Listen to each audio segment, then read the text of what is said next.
नमस्कार दोस्तों, अनसेलिब्रेटेड स्टोरीज़ के सीरीज़ में आज हमारे साथ हैं सुमन सौरभ जी, जो कि 64th बीपीएससी में चयनित हुए हैं और इन्हें बिहार रेवेन्यू सर्विस अलॉट हुआ है। तो आइए इनसे बात करते हैं और जानते हैं इनकी कहानी। और जैसा कि आप लोग जानते हैं कि 67th बीपीएससी की नोटिफिकेशन आ चुकी है, तो आज इस वीडियो में हम इनसे बीपीएससी प्रीलिम्स की स्ट्रेटजी डिस्कस करेंगे। सौरभ जी, पहले तो आपको बधाई और धन्यवाद हमसे जुड़ने के लिए। सबसे पहले तो मैं ये जानना चाहूँगा कि इसके पहले आपने कितने अटेम्प्ट दी? सर, मैंने 63rd दिया था, जिसमें मेरा पीटी क्लियर नहीं हुआ था। जी। और 64th मेरा सेकंड अटेम्प्ट था जी। तो 64th में मेरा फाइनल सिलेक्शन हुआ। और यूपीएससी भी आपने दी है? यूपीएससी का भी मैंने 3 अटेम्प्ट दिए हैं, लेकिन मेरा पीटी भी क्लियर नहीं हो पाया तीनों अटेम्प्ट में। सौरभ जी, वो कहते हैं ना कि you can survive without food और water, but you can not live without hope. तो कभी कभी क्या होता है कि जब रिजल्ट्स आपके फेवर में ना आ रहे हों तो आप होपलेस हो जाते हो, रेस्टलेस हो जाते हो। तो उन फेलियर्स को या अनसक्सेसफुल अटेम्प्ट्स कह सकते हैं को आपने कैसे टैकल किया और क्या सीखा उनसे आपने? सर, जहाँ तक ये जर्नी काफ़ी लंबी रही है। 18 सालों से मैं घर से बाहर रहा हूँ जी। और स्कूलिंग, कॉलेज प्रिपरेशन का दौर रहा है जी। तो मुझे लगता है कि सर, इन 18 सालों में काफ़ी अप्स एंड डाउन्स मैंने सब विद्यार्थी देखते हैं अपनी ज़िंदगी में जी। और इन सब एक्सपीरियंसेस के आधार पर मैं ये कह सकता हूँ कि hope is the best medicine and sir failures are the best teacher. मतलब फेलियर्स जो ऐसे टीचर्स हैं, वो ऐसा चीज़ सिखा जाते हैं जो शायद हमें कोई बुक या कोई दूसरे टीचर हमें ना सिखा पाएँ जी। तो मुझे लगता है कि कहीं ना कहीं ऑप्टिमिस्टिक रहना चाहिए, और अगर आप ऑप्टिमिस्टिक हैं, हार्ड वर्किंग हैं, तो कहीं ना कहीं सफलता एक दिन जरूर आपको निश्चित रूप से मिलेगी। बिल्कुल। जैसा कि आपने कहा कि आप 18 साल से बाहर हैं, आप सैनिक स्कूल नांदा से आपकी स्कूलिंग हुई है, फिर आप डीयू आए। तो होता क्या है कि आप जब अच्छे स्कूल से पढ़ लेते हैं, अच्छे माहौल में रहते हैं, तो फिर सोसाइटी की एक्सपेक्टेशन आपसे ज़्यादा रहती है जी। और उससे होता क्या है कि आप पे एक एडिड प्रेशर रहता है। तो वो एडिड प्रेशर जो है आपके परफॉर्मेंस को कितना हैम्पर करता है? सर, एडिड प्रेशर तो होता ही है, सोसाइटी का प्रेशर होता है, फैमिली प्रेशर होता है, खुद का प्रेशर होता है। बिल्कुल। और एक छोटा सा किस्सा मैं शेयर करना चाहूँगा आपसे कि मैं वैसे घर छुट्टियों में कम ही जाता था, लेकिन जब मैं एक बार गया था कुछ साल पहले, 2-3 साल पहले, तो मैं घर पे बैठा था, तो घर के एक बुजुर्ग का आना हुआ मेरे घर पे।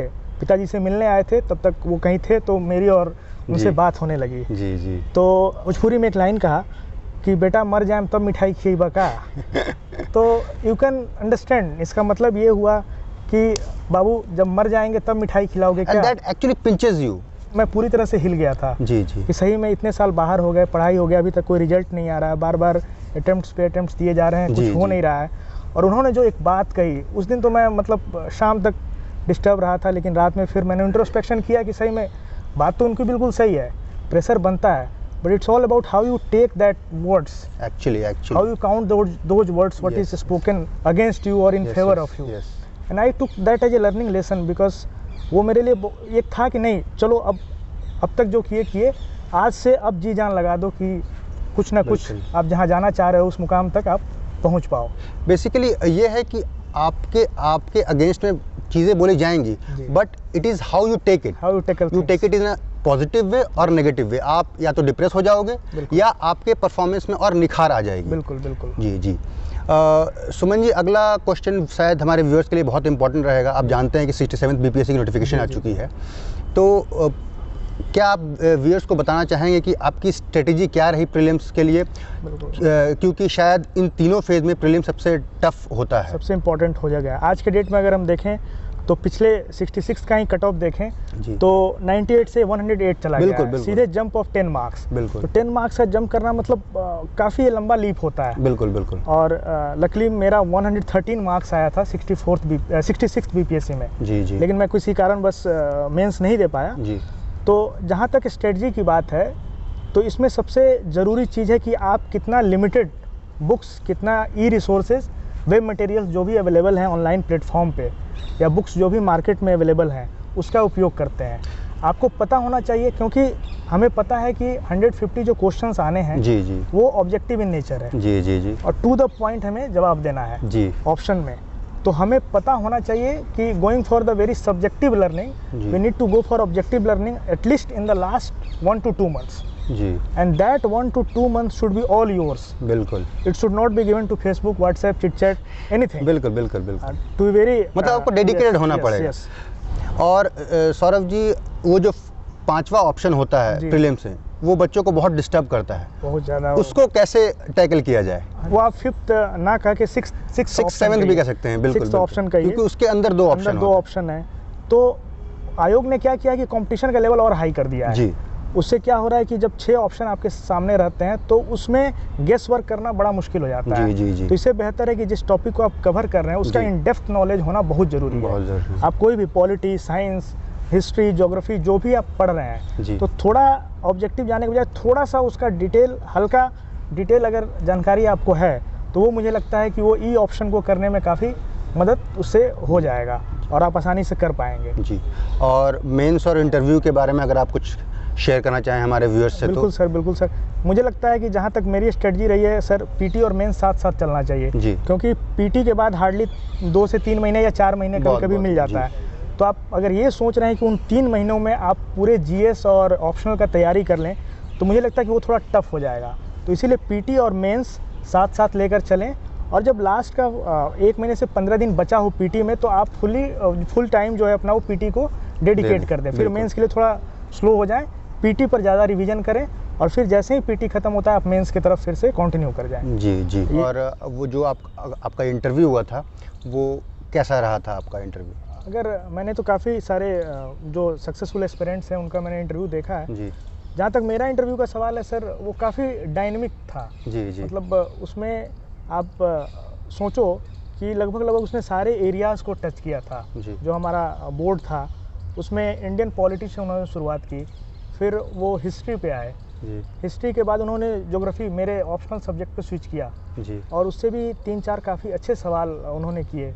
तो 3 का तो मैंने जवाब दे दिया। लास्ट में एक सर थे, बोर्ड मेंबर में ही सर थे, जी। तो मैं लगभग 20 to 30% जवाब दे पाया था। वो टाइड से रिलेटेड था। तो और बाद में उन्होंने, सर ने ही काफ़ी हेल्प किया और उन्होंने खुद बताया कि नहीं बेटा ऐसे नहीं, ये आंसर है, इसका कंप्लीट आंसर है। जी। तो कभी कभी हम लोग प्री कंसीव्ड आइडिया होता है कि इंटरव्यू में ग्रिल करते हैं। जी। जनरली ये एस्पिरेंट्स में काफ़ी डर सा बैठा रहता है, मेरे अंदर भी था क्योंकि ये मेरा फर्स्ट कमीशन का इंटरव्यू था। तो मुझे लग रहा था कि पता नहीं इंटरव्यू में काफ़ी सीनियर लोग होते हैं और काफ़ी ग्रिलिंग होती है, लेकिन वैसा कुछ नहीं होता है। वो काफ़ी कोऑपरेटिव होते हैं। बस आपने करना क्या है, आपने कूल रखना है, आपने कंपोज रहना है, ज़्यादा हैंड मूवमेंट या बॉडी लैंग्वेज को ज़्यादा चेंज नहीं करना है और ऑनेस्ट रहना है। उनको कोई ऐसी चीज़ नहीं बताना है कि जो फिर से दोबारा वो क्रॉस क्वेश्चन करें तो फिर आप पकड़े जाओ।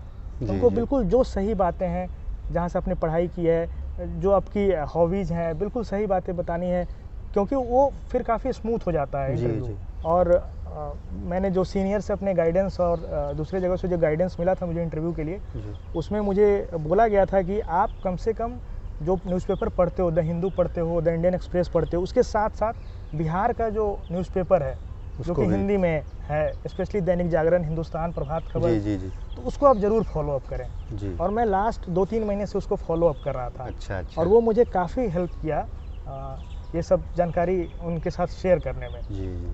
तो एक छोटा सा जो other than all the advices to the aspirants, जब specially for interview, when you go for interview, be composed, be honest, और newspaper is must, especially for BPSC when you go, other than whatever national newspaper you are reading, go with at least one of the newspaper which is published in Bihar.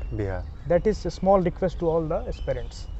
और finally अगर कुछ advice आप देना चाहेंगे हमारे viewers को जो कि हेल्प करे not only in clearing exams या BPSC, in as in life also? Sir advice तो बहुत सारा है और मैं कोई गुरु हूँ नहीं कि जो एडवाइस दूंगा। सबका अपना अपना स्ट्रेटजी है और एवरीबडी हैज हिज और हर ओन स्ट्रगल। बिल्कुल। तो 2-3 चीज़ें हैं कि जो मुझे अभी तक लर्निंग लेसन्स मिले हैं कि be honest to yourself in whatever you are doing, either you are preparing for anything or you are aiming for any goal. Be honest to yourself, that will help you a lot. Second thing is be humane. In whatever way you can become a good human being after becoming officers. After all, we are all human beings. And if you become a good human being, that suffices all the requirements. Second, third thing is that smart work is there, no doubt. Smart work one has to do, but don't forget to do hard work. because both goes hand in hand, both goes simultaneously. They cannot work separately. जी जी जी. Okay, so I would request all the viewers, all the aspirants to do hard work as well as smart work. Smart work. And one day that's going to pay you. Yes yes. Either today or tomorrow, आज नहीं तो कल वो आपको मिलेगा, फल मिलेगा. थोड़ा देर हो सकता है, लेकिन आप जरूर सफल होंगे उस अपने मुकाम पर. थैंक यू सौरभ जी हमसे जुड़ने के लिए. तो दोस्तों, अगर ये आपको वीडियो अच्छी लगी हो और हेल्पफुल लगी हो तो प्लीज़ हमारे चैनल अनसेलिब्रेटेड स्टोरी को सब्सक्राइब करें ताकि फ्यूचर में भी आपके लिए हम ऐसी वीडियोस ला सकें. Thank you.